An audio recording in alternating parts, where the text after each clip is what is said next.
So have you had that experience where, for whatever reason, life didn't just turn out the way you thought? You had some great plans and it seemed like it went all right, but in the end it didn't, and you just want to run and hide.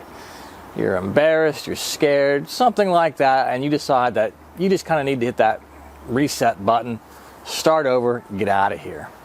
Well, this is what happens in the first book of Kings to Elijah. And even though he's successful in his mission, he still is scared and he runs. So what we want to do is take a look at this story and kind of tease out the lessons. What is it that God would say to us when we're ready to run and hide?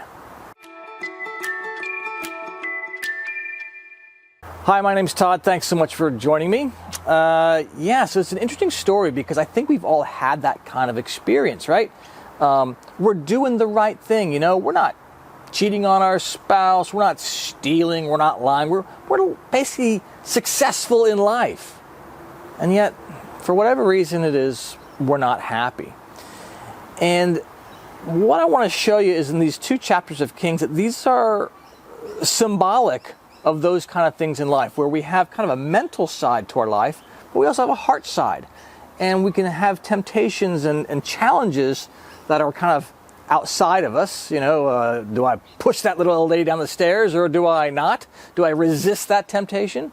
But we also have the temptations that are inside, about how we see ourselves and how we love other people and how we hold the kind of the deeper things. And Elijah is struggling with this, or the stories that we're going to see here are examples or symbolic of Elijah and how we struggle with these things. So let's take a look at it, because it's really important to hold these two stories in context. Last week it was 1 Kings chapter 18, and it's the story of this great contest. Elijah wants to prove who's the real God. Is it Jehovah or Baal? And well, it's Jehovah. You can see that video here. And fire comes down from heaven. Seems like a great victory, right? But right after that, Elijah runs back to the palace and Jezebel says, we're going to kill Elijah. Elijah's scared and he runs. He runs and he hides. And to understand the story, you have to understand the symbolism of spiritual geography. So the northern side of Israel is where Elijah starts and has this contest. And this is symbolic of kind of the mental side of our life. It's a symbol of the kind of external part. I did the right thing, right? I didn't push that lady down the stairs. I didn't cheat. I didn't steal. It's that part of our life. So he's successful there. But he runs and hides because he's still feeling like he's not happy, right? It's what's going on here.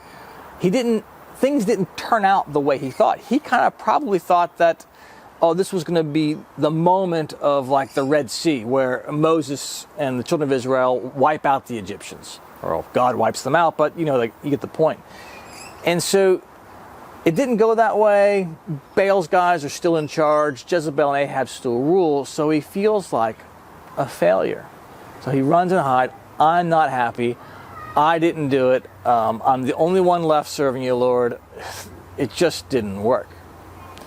And we have those moments where we just feel like I've done everything God's asked me to do, and I'm still not happy. So what does God say to Elijah? Well, he gives him some very challenging words, right? He's not there to spread sunshine and rainbows all over Elijah. He says, Elijah, what are you doing here? What are you doing here? That's hard, right? There's kind of some judgment on that, you're stuffed up. He's not offering Elijah a hug, right? He's not saying, oh, Elijah, it's okay. No. What are you doing here? And Elijah's in this cave, and it's a symbol of his kind of confused thinking, right? He's in the dark. We don't see clearly when we're in the dark. So Elijah's not seeing clearly, and God calls him to come out of the cave. Okay, so that's the first thing we've got to do. When we're feeling like we want to run away and hide, first thing we do, get back into the light. Understand, that God's going to talk to us, not in this confused state. He's going to talk to us in the light. And three things pass before him. We have the wind, and it says God was not in the wind, and then there's an earthquake, and God was not in the earthquake, and then there was fire, and God was not in the fire.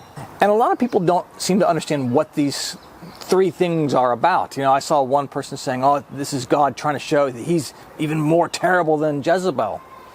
But that's not really what's going on here.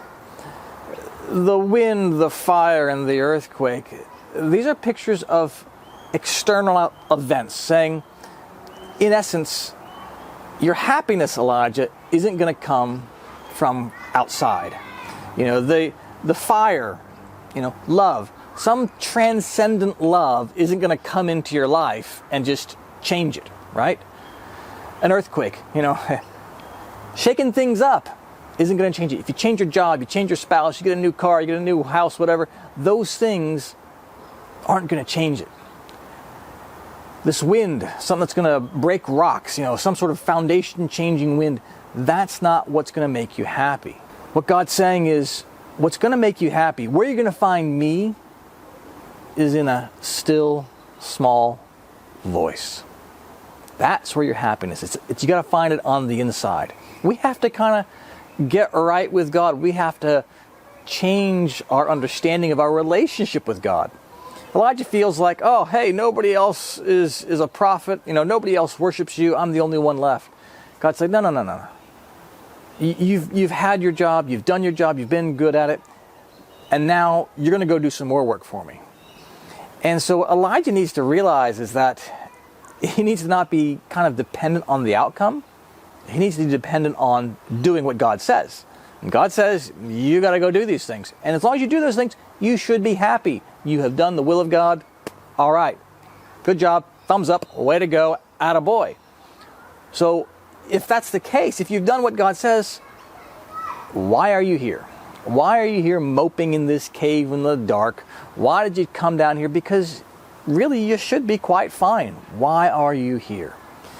And I think that's the challenge to us. When we're feeling down and out, we're feeling sad and sorry for ourselves because things didn't turn out the way we wanted them to, we need to ask ourselves, well, why are we here? Did we do what God asked us to do? Yeah. Did the outcome go the way we thought it would? Yeah, maybe not. But God's saying, look, just be happy in the process. Be happy that you did what I said. Trust me that I actually see things more clearly than you do. And that actually, as a matter of fact, there are 7,000 people out there who didn't worship Baal, never kissed his feet and bowed down to him. Be okay that I know more than you do. It's kind of one of the perks of being God of the universe. I know more things than you, right? That's what he's trying to tell us. So when you're feeling down and out, hold on to this story. I find it's very helpful for me when I feel like things aren't going my way. You know, my YouTube video didn't get as many views as I'd like, or not as many people turned up at church. I remind myself, you know what? God's got this under control. There are plenty of people out there who are on God's side. You're one of them. And you know what? There's more of us out there than you'd realize. Anyway, that's how I see it. Hope that helps. All the best to you. God bless.